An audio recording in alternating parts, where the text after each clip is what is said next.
Ladies and gentlemen, boys and girls, children of all ages, welcome to Pitch Talk. We are fans of football dropping vlogs, videos and podcasts on the beautiful game. Check out our videos on YouTube and Instagram's IGTV, including special feature segments, 5 minutes with the G, the Straight Shootin View, coaching with JBK. We produce, record and edit video content and audio on Apple Podcasts, Google Podcasts, Verbal, Podomatic, Anchor, Spotify and other podcast platforms. Join the Pitch Talk revolution on Twitter, Instagram, Facebook and www.pitch-talk.com. The pitch is where we eat. The pitch is where we sleep. And the pitch is where we talk. I can see you now. I can see you now and then. I can see you now. Welcome to the Straight Shootin View.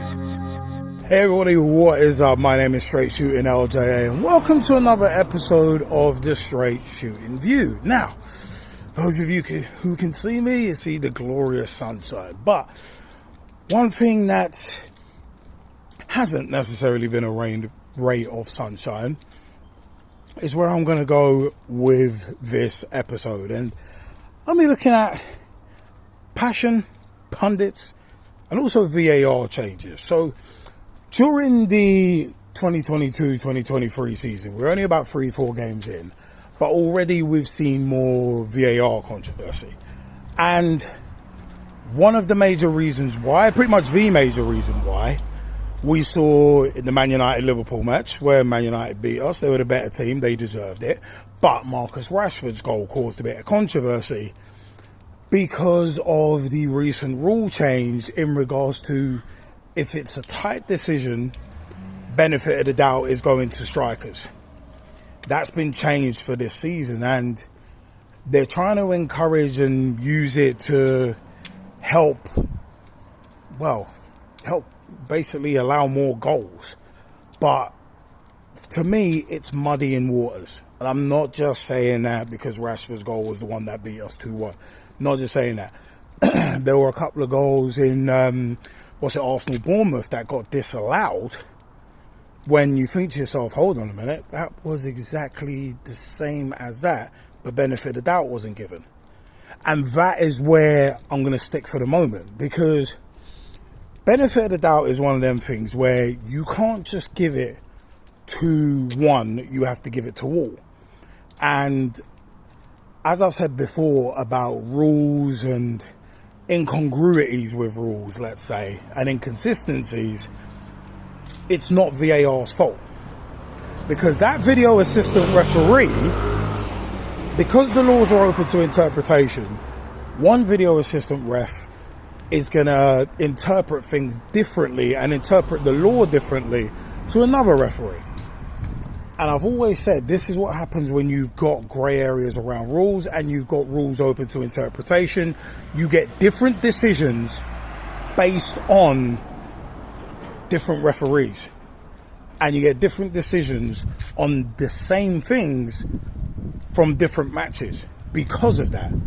So for me, it's one of them where it's like, as I've said before on the Straight Shootin View, blaming VAR, picking the wrong target. That's actually one of my Straight Shootin View episodes. And those who are just purely blaming VAR are not actually looking at the rules once again. Because as per usual, it's the grey areas around rules that are causing the issues. Remember, I'll cast your mind back to 2017 going into 2018. VAR's success rate was 98.4%. So you got to look at, all right, that 1.6% is probably, you could say that's margin of error. But I wouldn't mind seeing the numbers on VAR's success rates in the Premier League since then, because it's very much been up, down, up, down, up, down. And for me, it's always been about human error. And when you've got rules that are open to interpretation and laws that are open to interpretation, you're fighting from a losing position. And it means that VAR, as a tool to assist referees, can't be as successful as it really should be. And I know to some of you who listen to the Straight Shootin View regularly, I'm probably beating a dead horse here. but it needs to be reiterated because there are still a lot of people who don't understand.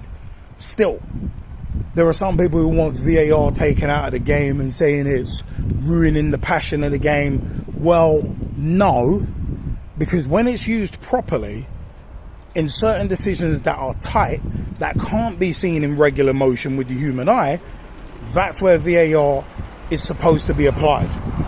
Because what it is supposed to do, and I've said this from day one, it's supposed to show the referees what happened and give them a few views of what happened. It's not supposed to make the decision for them because referees still have final say. And that's always been the case. So VAR is not there to make decisions. It's there to inform, and that's it.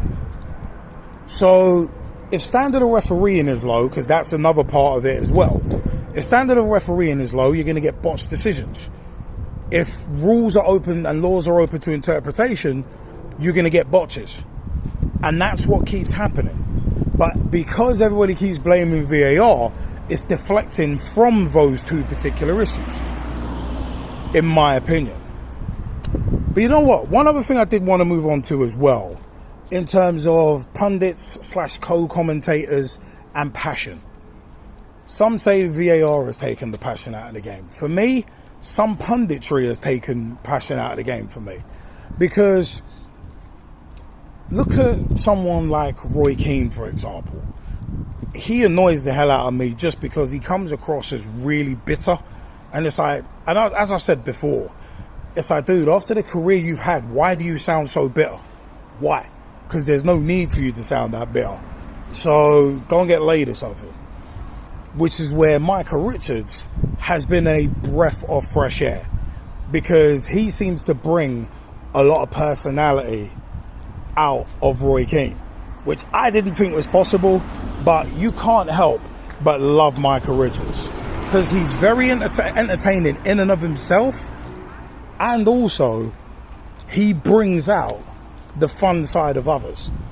You've seen Roy Keane smiling recently, and it's like, it's because of Micah Richards. And whether it be Match of the Day, whether it be Sky Sports, Micah Richards has been such a breath of fresh air, because he just looks happy to be there. He looks happy with what he's doing, happy within himself, happy with what he's doing. So I like that. I like to see that. Moving on though, you got Gary Neville and Jamie Carragher. Now, some have accused them of bias whilst co-commentating, and it's like, you know what? I actually don't mind that they have a bit of bias and a bit of passion. I actually do not mind that at all, because you need your lead commentator to call the play-by-play. I'll put it this way. It's literally like pro wrestling. You used to have Jim Ross and Jerry the King Lawler, or Tony Schiavone and Bobby the Brain Heenan. You'd have one doing lead commentary, calling play-by-play, calling things as it's happening, and you need to pretty much, not necessarily flatline, but you need to be balanced when doing that, because you're calling the action that's happening. You're painting a picture. You're describing exactly what's happening. And then you've got a colour commentator, like I said, Jerry the King Lawler or Bobby the Brain Heenan, who would provide a bit of entertainment, provide the jokes and the banter. And maybe they were a bit biased towards the bad guys or the heels. So Gary Neville and Jamie Carragher being biased towards one team or another, whether it be Man United, Liverpool, whatever, I don't mind that. Because at the end of the day, it brings a bit of entertainment. You don't want a commentator editorializing everything like Jonathan Pierce does. Like, you don't want that. So it's one of them where I actually don't mind it, but a lot of people are kind of ticked off with it and don't like it. And I'm just like, you know what? There needs to be a bit of entertainment. There needs to be a bit of spectacle, if you will. And I said, I want my lead commentator doing the play-by-play. I don't want him starting to bloody editorialize, because then it's like, well, I'm not here to hear that. From a co-commentator, yes, that's what they're there for, to fill in the gaps or fill in the dead air. So that's fine. But my lead commentator, I need to be the straight man. So It's one of them where I mean, Gary Neville and Jamie Carragher showing a bit of passion, among others, during matches. I like that. I don't mind that. Gary Neville's scoregasm, when Torres scored for Chelsea against Barcelona, that was hilarious. That's still a fun moment now. But by the way, in terms of lead commentators, every now and then, when it's an amazing goal that's been scored, you want to hear the passion coming from them. Happy with that. But on a general basis, during general patterns of play, dude, you're there to call play-by-play. Martin Tyler, you're there to call play-by-play. It's like you're not there to be biased. Clive Tilsley, Guy Mowbray, Peter Drury, you're there to paint the picture of what's happening. That's why radio commentary is so cool, because at the end of the day, if you're a lead commentator on radio, you ain't really got time to editorialize, because you are literally painting pictures for the fans because they can't see what's happening, which is why they're tuning into the radio. So that is what it is for me. I'm not going to go too deep into commentary and punditry now, because episode 100 of the Straight Shootin View was about commentary, and is great football commentary a lost art. So check that out for more views on that. But I want to know your views. Gary Neville and Jamie Carragher showing passion on commentary. Michael Richards, how entertaining are those guys? And by the way, I do think Gary Neville talks out of both sides of his neck when he's doing punditry interviews and that kind of thing. But that's a different topic. I've addressed that before.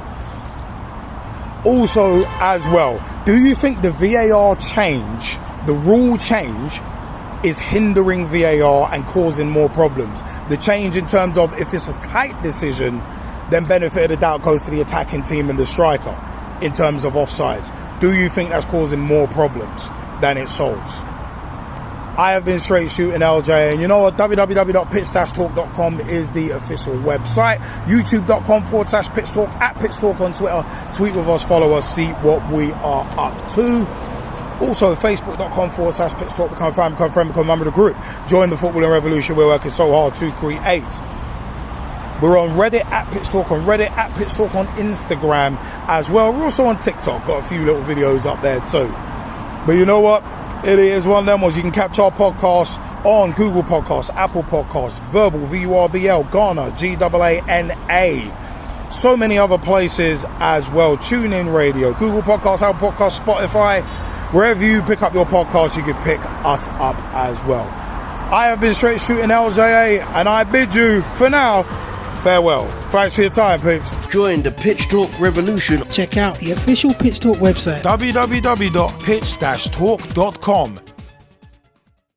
Ladies and gentlemen, boys and girls, children of all ages, welcome to Pitch Talk. We are fans of football, dropping vlogs, videos and podcasts on the beautiful game. Check out our videos on YouTube and Instagram's IGTV, including special feature segments, 5 minutes with the G, the Straight Shootin View, coaching with JBK. We produce, record and edit video content and audio on Apple Podcasts, Google Podcasts, Verbal, Podomatic, Anchor, Spotify and other podcast platforms. Join the Pitch Talk revolution on Twitter, Instagram, Facebook and www.pitch-talk.com. The pitch is where we eat. The pitch is where we sleep. And the pitch is where we talk. I can see you now.